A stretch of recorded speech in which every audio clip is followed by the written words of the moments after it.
Well, it's the end of yet another week, and here on this channel that means one thing and one thing only. Every weekend I post an episode of this series we do called Your Take Not Mine, where I turn to you, the viewers, to give me your hottest NBA takes of the week based on what's going on at the time, and I then choose my favorite submissions and discuss them in a video. This week, almost every second round matchup besides one has come to a close, and the conference finals are almost completely set, so of course there is plenty for us to discuss. In order to submit your takes, I make a community post on either the day of or the day before the video, similar to the one that you see on your screen now, so if you want a chance to be featured in a future episode, be sure to stay on the lookout for that. Before we start though, it turns out about 62% of you watching right now aren't even subscribed to the channel, so please, if you enjoy the content, consider hitting the subscribe button, as not only does it help out a ton, but I would also very much appreciate it. Now with that being said, let's begin.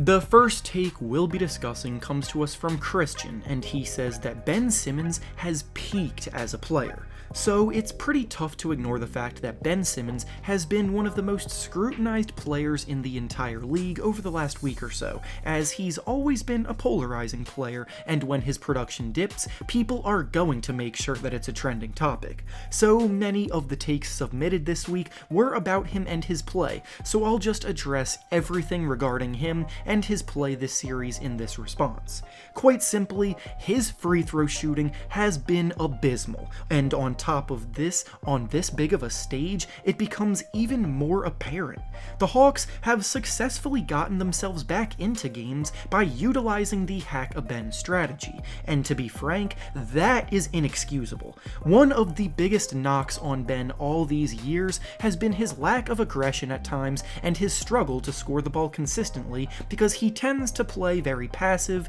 despite having shown on so many occasions that he can find plenty of success when he drives and attacks, and that's without question the knock on him so far in this Hawks series. Now, there have also been plenty of overreactions about him, which is normal, and plenty of people have been trashing him so hard, saying that he sucks and he's genuinely not a good player, which of course just isn't true, but something is definitely up with him mentally. He has still been doing a very good job defensively, as the numbers show he's been far and away the best defender slowing down Trae Young, and his playmaking and passing on offense has freed up players like Seth Curry to really heat up in this series too, but it's impossible to deny that he can become invisible at times, and his free throw shooting is inexcusable. So whether he just needs to change up the way he approaches games from here on out or what, I don't know, but something definitely has to change with him. I feel like I'm the only one who won't give up on him completely right now,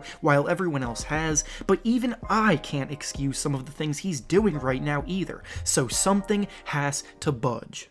The next take we'll be discussing comes to us from Miha, and he says that this series against the Clippers showed that Rudy Gobert should not have won this year's Defensive Player of the Year award. I have not really hid my thoughts on this matter throughout the year, and I even said in my award selection video that I would have picked Ben Simmons to win the Defensive Player of the Year award this year. Now, I realize that I just spent the entire last segment basically being critical of Simmons, but all of the worries with Ben to this point have been offensively. Defensively, Rudy Gobert is as good of a rim protector as they come. However, the undoing of the Jazz in their series against the Clippers, where they were eliminated by the team without Kawhi Leonard even playing, came when the Clippers began playing small ball and Gobert was rendered useless. Terrence Mann absolutely toasted him in Game 6, and Gobert struggled to hold his own out there. We've seen this happen in the past as well in prior Jazz eliminations, where the team that beats them switches to playing small ball and makes life tough for the Jazz and Gobert,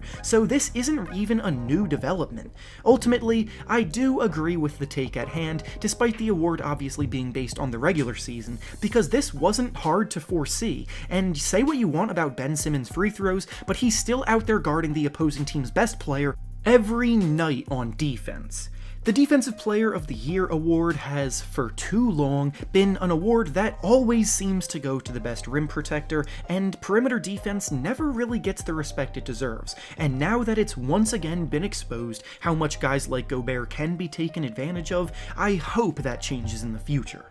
The next take we'll be discussing comes to us from Justin, and he says that the NBA should have another shortened season next year to give the players a full offseason to recover after we saw injuries plague so many teams this year. I'm not sure if this will actually happen, but I would be fully on board for another 72-game season instead of 82 games next year. There's no question that this year's shortened offseason took a toll on players more so than ever before, and throughout the season, so many top-tier players were hampered. Just to rattle off a few of them, we had players like LeBron James, Anthony Davis, James Harden, Kevin Durant, Kyrie Irving, Joel Embiid, Jamal Murray, and so many more guys who I won't name just for the sake of time, miss extended portions of the season because of injury. Basketball is a very tough sport that requires a lot from you physically, and the wear and tear without proper rest has been proven to be a lot for players to deal with, and it's why we now see so many players resting games when they're healthy.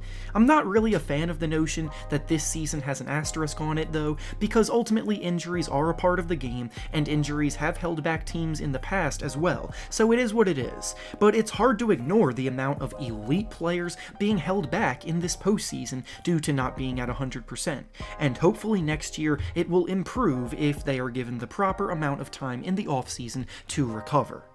And finally, the last take we'll be discussing today says that Reggie Jackson is what the Lakers thought Dennis Schroeder would be for them this year. After the way last season went down, who would have ever thought that a take like this would actually hold some weight? Last season, Reggie Jackson found himself completely out of the Clippers' rotation during the latter part of the playoffs, while Dennis Schroeder was the runner-up for the 6th Man of the Year award last year, playing really solid basketball for the Oklahoma City Thunder. When Jackson re-signed with the Clippers and Schroeder signed with the Lakers in the offseason, pretty much everybody viewed Schroeder as a signing which was a great addition for the Lakers, while the Jackson signing really wasn't seen as anything much at all. Now fast forward to the present, and Schroeder is the one who stunk it up in the playoffs, and Jackson is playing some of the best basketball of his entire career. He scored over 20 points 5 times in the playoffs so far this year. He scored over 20 in each of the last 2 games as well that got the Clippers the series clinching victories over the Jazz to advance to the Western Conference Finals,